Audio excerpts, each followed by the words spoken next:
So getting a bit closer to Double Island. And now we've got the, you've got that onset of erosion, so you've got all these rocks that the council have put in there to put that at bay. It's Kawara itself, I think, is a bit protected from sand erosion. I see people there fishing too, by the things. Hopefully they won't get a croc. That would not be good. There's all the water behind there, yeah, so... Yeah, it stretches all the way down there. So you haven't been here for a while, so there may be some still residual water from the wet. That was a few months ago. Whew.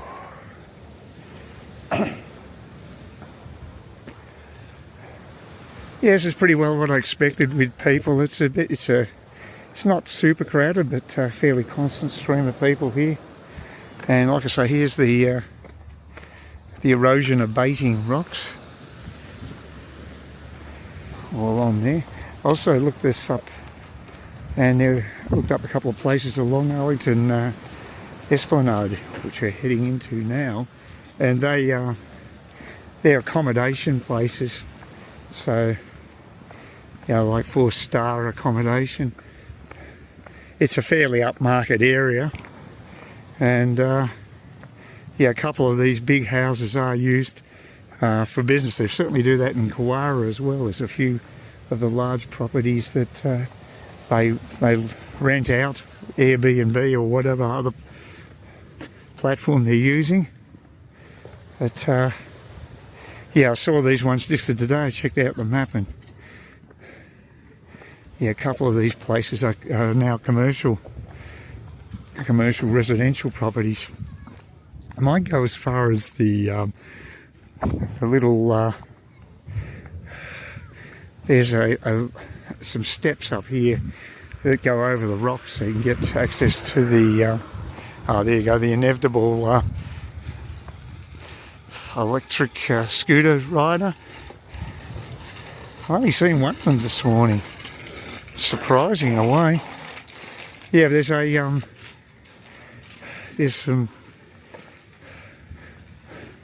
little bridge that goes over the rocks and takes you to the beach just up here. So we'll see if we can go that far. I don't think we want to go to Coco Mojo, that's too far. So, yeah, some big places here. There's multiple $1 million properties for sure. Quite upmarket. Although behind here, I looked at some stuff that was on realestate.com. There were a couple of reasonably priced houses. I was quite surprised. And I think one sold about $750 or something. And I think it was a 3-bedroom place, so one less bedroom than I've got, but it looked in good nick, in better nick than mine. So, you know, it'd be tempting to move to a place that's more renovated. But, I mean, it is a bit closer to Coles too, but I don't know if it's that much more convenient. So,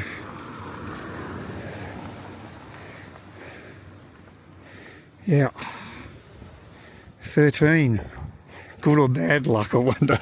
Number 13. Yeah, they're all pretty big places, and they're nearly all double-storey, which makes sense because well, I mean, I don't know if they were built prior to this, to all these stones being laid, so they might have lost their view. Not sure how many years this has been in place, but I guess the zoning definitely allows them to go at least 2 stories. The same in Kawara, from what I can gather. There's a few 2-story places there. You may have to probably lodge it so that your next door neighbours don't object to privacy concerns and things like that. But in general, yeah, you can go 2 stories by the looks of things. Whew. Yeah, they must be coming up to this little walkway.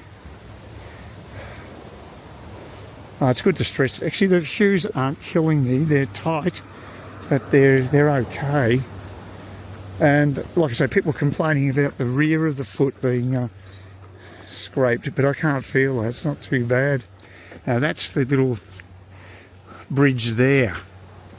I'll get up the top there and just get a view of the ocean, and I think I'll leave it at that. So,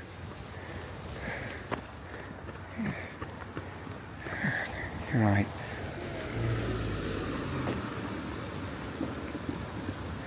Yeah, so here's that bridge, this little walk bridge.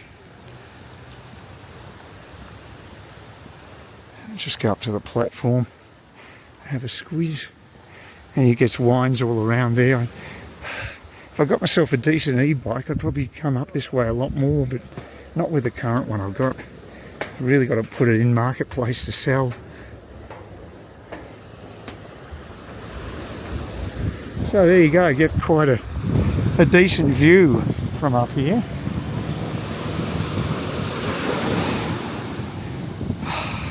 So we're looking towards Trinity Beach, and I'll just see what the time is here, give an idea how long this does take. It's about 20 minutes it's taken me from Kawara to get up to here. So to get to Coco Mojo would be at least 25 minutes, because it's a couple of blocks up the road there to the left, in Clifton Road, I think it is, to the left, and looking up there to Palm Cove, and of course Double Island. Yeah, and these waves I guess are causing a bit of erosion. They're quite decent size today. But I think there's actually plans to have a link down there in Trinity Beach, in that little peninsula area there. There's like a bushland area. It's got a rutted sort of dirt track, but I think they're going to get that fixed so that people can actually walk or drive to the other beach there, because no one really goes down there to that side of the beach because it's just fairly inaccessible at this stage. But I have walked it, and but yeah, it wasn't particularly great. Definitely needs a bit of landscaping. So there you go. That's there's Clifton Beach for you, a very affluent part of Clifton Beach, Arlington Esplanade. And there, looking down that direction, we go towards Endeavour Street, which is the main road that takes you to Coles and other shops, a whole shopping centre. Where I've taken the bike up there in the past and even walked that far. It takes 50 minutes to walk each way. It's quite a long walk. But of course I'll die of old age before I see the opening of the local Woolworths. That was slated to be open a couple of years ago, and they just seem to be in no rush to open that property at the end of at Trinity Beach, where the highway is. Yeah, I'm not going to hold my breath on that one. Well, that was a good walk. Like I said, not particularly interested in going to Coco Mojo. Certainly wouldn't be interested in being one of their patrons given their prices. It'd be great if we could have the same sort of thing that I had in Da Nang, where you actually had little bars on the beach, and the closest to that we really have had was the Beach Shack. But of course we don't have the entrepreneurial spirit over here that they have in Asia. It can be done because they did it before, but yeah, I'm afraid the Beach Shack might be just a memory, and just ridiculous. You know, if you want to make this place attractive to tourists, you need to provide a little bit more than what we've got here right now, I think. Maybe rezone it with a little more flexibility to say food vendors and people selling grog and what have you, providing them a little bit more less low cost so that you can get more people to sort of do that type of thing. You know, set up a temporary setup on the beach on a nice day.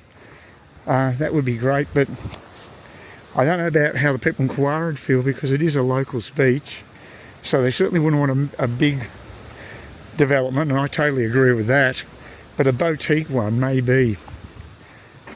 I hope they wouldn't object to something like the Beach Shack being resurrected. That would be rather disheartening, but we'll see. Anyway, it's a beautiful day here, and you know, I can't complain. I'm in far north Queensland when it's freezing cold down south, so I've got no complaints. It's a good part of the world to be in. By the way, if you enjoy the content, please give me a thumbs up and consider subscribing. Actually did get a couple of people to subscribe recently, which is a nice change. It's been very stagnant. I would enjoy the support if you could, and also comment on the videos. Happy to hear your thoughts. Yeah, it was quite crowded today actually. One thing I did notice that in the past you get people saying hello as they walk past, but I didn't get that once today. I thought I got it just before, but the woman was actually saying hello to a couple behind me, and just wasn't even looking in my direction. So that's a bit embarrassing when that happens. So yeah, just not as authentic old F&Q experience as it used to be from the looks of things. Or maybe I just scared people. I mean, when you're actually filming, I don't expect people to say that. But, you know, I wasn't filming all the time. So, yeah, I think it's definitely changed. Because when I first came up here about 3 or 4 years ago, just a couple of kids and walking down the street just said hello. It doesn't happen anymore.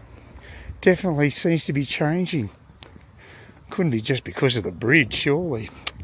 Oh, by the way, I watched an old, I think it's the first disaster film that was made, called Earthquake, produced in 1974. Pretty cheesy sort of cast. Charlton Heston and what's the name of the female lead? Ava Gardner. Yeah, so sort of old school type cast. That the most talented person in the cast had a nothing role, and that was Walter Matthau. He was dressed like a pimp, and he was a drunk, and all he did was sort of mumble and sit at a bar the whole damn time. I haven't watched the whole film. I'm almost through the whole thing. It's a lot to take in at once. It's a pretty long film. The special effects are abysmal. Really done on the cheap, especially a couple of stilt houses in part of LA that they tumbled down, and I've seen dolls' houses look more believable than what they shot. It was really embarrassingly bad. But the other weird thing about this production, apart from the fact that Walter Matthau, in my opinion, was the best actor who had the most inconsequential part, the other thing that was weird about it was that one of the people who wrote it was Mario Puzo. And you know what he wrote was The Godfather. So it's weird because really Earthquake just came across as just a classic sort of soap opera with a bit of action thrown in. It was nothing spectacular, that's for sure. So Mario definitely did that one for the money. But I was amazed to see him on the credits of that. He wasn't the only writer, there was 2 of them, but, you know, a surprise to see that. I guess they all got to make money. This was after he'd written, the film The Godfather had been released, so it didn't make much sense. Maybe he signed the contract prior to actually, well, he probably did. There's always a time gap there, so maybe he'd already signed the contract for this project before The Godfather had all been stitched up. Who knows? But it's just strange to see people of that quality involved in what is a pretty schlock production. Pretty embarrassing by today's standards. Still gets a 5.9 on the Internet Movie Database, which I think is being a bit generous, quite frankly. I gave it 2, so I'm a bit of a hard ass. But yeah, I thought it was a very, very ordinary effort. But again, we've been spoilt with amazing technology now. You compare it to something like 2012, I think was the name of the film, which was just amazing. That was with all of LA basically being destroyed, and the amount of detail and the devastation in that one was quite extraordinary. Just in a different level. And I think it was a better script too. It had John Cusack in it, so I think he's very talented. So, and he was the leading role in this one, not like Walter Matthau, who was basically like a featured extra. Just absurd. Maybe Walter Matthau asked for that. He just didn't want to get involved in one of the main characters, because I mean, he's a big name in Hollywood. I'm sure he could have got a big part if he wanted it. But maybe that was wise. But still looks pretty incongruous. He's dressed up as a pimp. He's got this mauve, a wide brim hat, and yeah, just bizarre. Anyway, I'm glad we've got better quality offerings these days, although generally we don't have great scripts. Most of these films don't have good scripts. The one that stands out, the post-apocalyptic one, is Deep Impact. That's quite well done, and I think that's got a very good script. So, and it's got some very good actors in it too. So, not all of the all the disaster type genre is been tainted by terrible quality. I mean, we had Irwin Allen involved early on, and he's not known for a sign of quality, I guess. Although I think the Poseidon Adventure was better than some, but again had the same sort of vintage cast as Earthquake, and but the special effects were better. Not that I hold that much with special effects. One of my favourite films from the 50s is one that has very few special effects, The Thing from Another World. It's in glorious black and white, but it has a very good script, and the acting's not bad. The direction's very good too, so I think they're more important, those elements, and that's what Hitchcock gave us when he was around. So yeah, it just depends, I guess, what you're looking for. Well, I'm glad I've got that walk out of the way. I'm going to have myself a bit of lunch, and then get another video sent off, because it's been a week, and I'm going to try to keep the content going from now on. I might do another political one in the future, but it will be a while, I think. I'll wait until some major news to occur. And haven't heard anything about SpaceX in the last few days. Pretty well the same thing. They're still working on the new infrastructure to go on the launch pad, so they can do cryo testing of the starships, the Block 2 starships, the two of them that they've got available. Once they do that, then they'll have to convert it back to being a launch pad, because it's the only one they've got for Block 2 starships. So while Massey's, which is the normal testing ground, is being reconstructed. So they've got a lot on their plate. Personally, I think Elon's got way too much on his plate, and maybe he needs to do some more delegating or whatever, because it seems to be frayed at the edges, a lot of things. It's been a bad year for him. I think he's spread himself too thin, and that might be one of the reasons why that's happening, because you can't keep oversight on so many major projects at once. I mean, he's a smart guy, but you know, he's being distracted by politics. He's now got X to worry about as well as his other companies. Yeah, maybe just too much. Well, it's Thursday again. Hopefully I won't have to go back to the hospital for 2 weeks, but I've not holding my breath, because I thought that last week. So hopefully I'm on new meds, and I won't have to go there every 7 days, but we'll see. It'll be an interesting experience. Yeah, just watching a few videos on English coming out here, and one of them, they had this guy who was a junior doctor. It was the last one I just saw this day, and he was saying that the cost of petrol's half, but the cost of groceries is double, which is totally at odds with what other people from the UK have said. They've said that actually groceries are about the same, if not cheaper. So I don't know where he's shopping, but it's all on the individual, I guess. But there's an American guy who actually came to Cairns and described it as paradise, which might be a little over the top. I mean, I'm happy I moved here. I'm much happier here than I am in Melbourne, but I'd say very good standard and quality of life up here. But I don't know about paradise. It's pretty good, and maybe if I was living on an island with on a cliff and it's got a view of the sea, that would be close to paradise. But I can't afford that, and for the money I've got, I think I'm doing pretty damn well in Kawara. But the other weird thing about this, the video he made, he was in central Cairns at 5 a.m. in the morning just doing his video, and it's funny, he has under the impression it's a very safe place, and there were a couple of comments that said you're lucky you weren't rolled, and I tend to agree. It's a bit of a dodgy area, right in the centre of Cairns.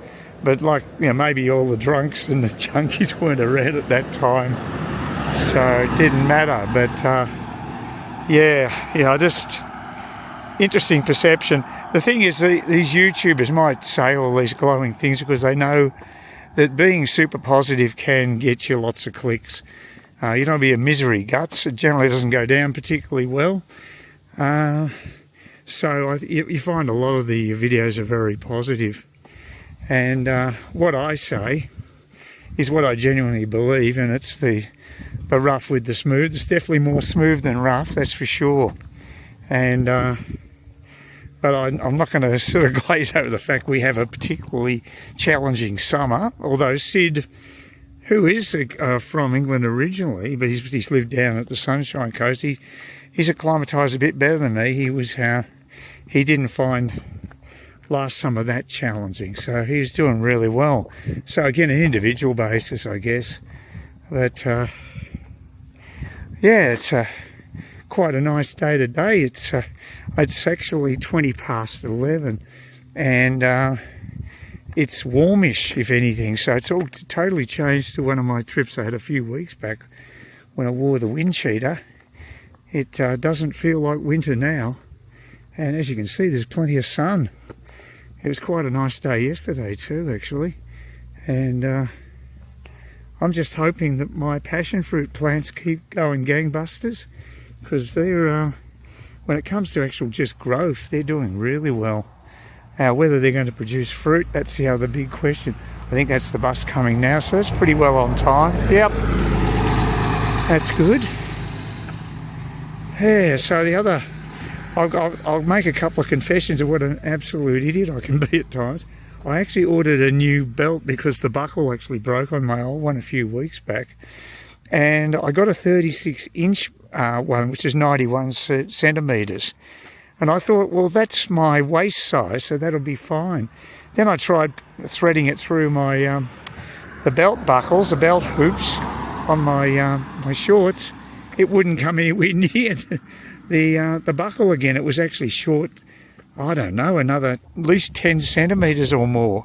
I'd have to get a belt that's actually over 100 centimetres that would actually join with the buckle. I wasn't aware of that. So when you've got to get a belt, you've got to actually have it a bit longer. Now that's the advantage of actually shopping in person, I guess, because you can physically test it out that way.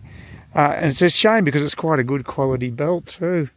Quite like the leather, but unfortunately the seller only has one other size, and it's only one size up, so it might be a bit, I think it's like 38, equivalent to 38 inches, 96 centimetres or something like that. I wouldn't take the risk because I think I need something way over 100. So that was pretty dumb, but only cost $12 something, so that's the beauty of eBay. Everything's so damn cheap. Might end up going to Kmart and get one. We'll see how we go. The other really dumb thing I did, a very bit embarrassing considering I had those cooking with Doug segments. I was cooking, what was I cooking the other night? I can't remember. It might have been the pork chop maybe, although, whatever. Anyway, I was cooking something in the saucepan.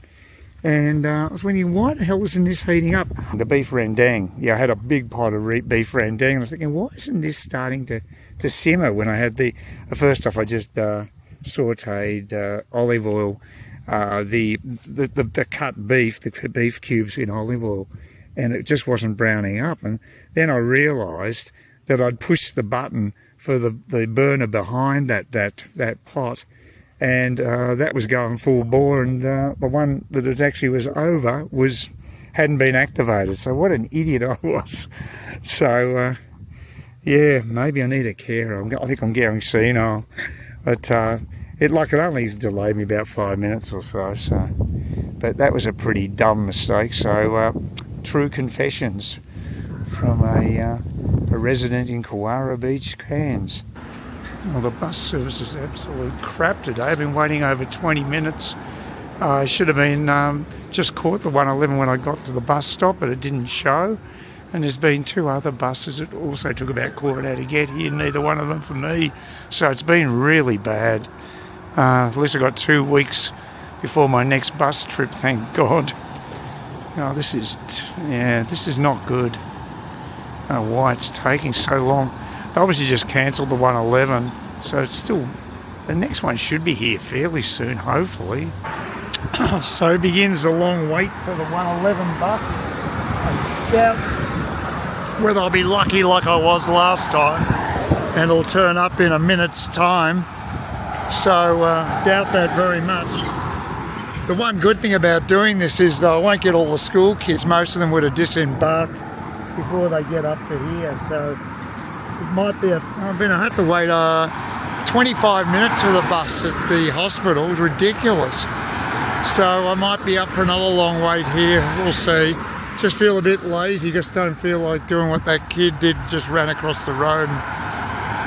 Mind you, they might be living up this end of Kinetic, so it makes it easier. But I'm right down the other end, and it's a hell of a walk. And I just feel too lazy to do it at the moment. So we'll just wait and hope that the 111 does show up in the next 5 to 10 minutes, and that will vindicate my decision to do this. Although I do need exercise, so I do need to have a walk in the area, probably to Cottesloe, Coast Watchers shopping centre, where there's a lot of stuff there. There's a liquor land, more importantly, so I'm running down on my supply of liquor, so I might have to go there, but I'll probably get a delivery done, because you save extra money. You save $30 if you order $250 worth of liquor, so it's a real incentive. Trying to cut costs everywhere you can at the moment, just like most Aussies I am. So anyway, hopefully this bus won't take too long. One of the downsides of public transport, you're beholden to the timetable and whether they're keeping schedule or not. Well, the new shoes have held up okay. They're feeling quite comfortable now. Just had to wear them in down the beach, and now they feel pretty good.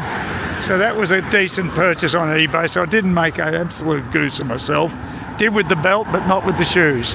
And they cost more anyway, so that's good news, I guess. Yeah, bus did finally show. Unfortunately, it was the 110.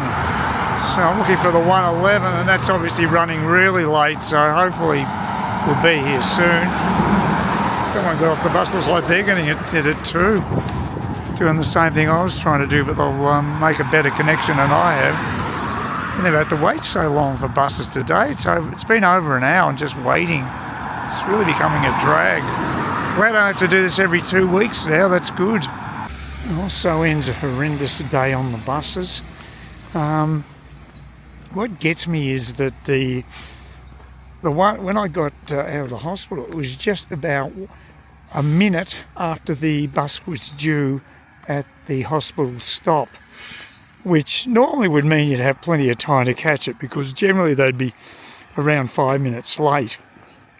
But they didn't show, or they turned up early.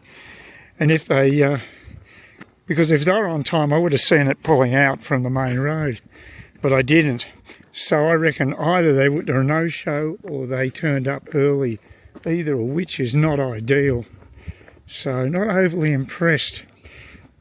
And then I had to wait forever at the on the highway stop for the bus to come, because again the normal connecting one had already gone because the 110 was so slow. So I waited another half hour or so just to get this bus, and then we get lectured to by the bus driver as you get on that you have to wave to them to be picked up from the stop, even though there was two of us standing directly next to the stop looking toward the bus. I mean, it's a bit of a clue, isn't it, that you're actually waiting for a bus. And I've never had to wave to get their attention on that route anyway, not on that stop. So it's just, more likely than waving to the bus today, I feel like throwing something at it. It can get very frustrating, public transport. I should have walked here. I feel probably buggered, but at least I would have got some exercise.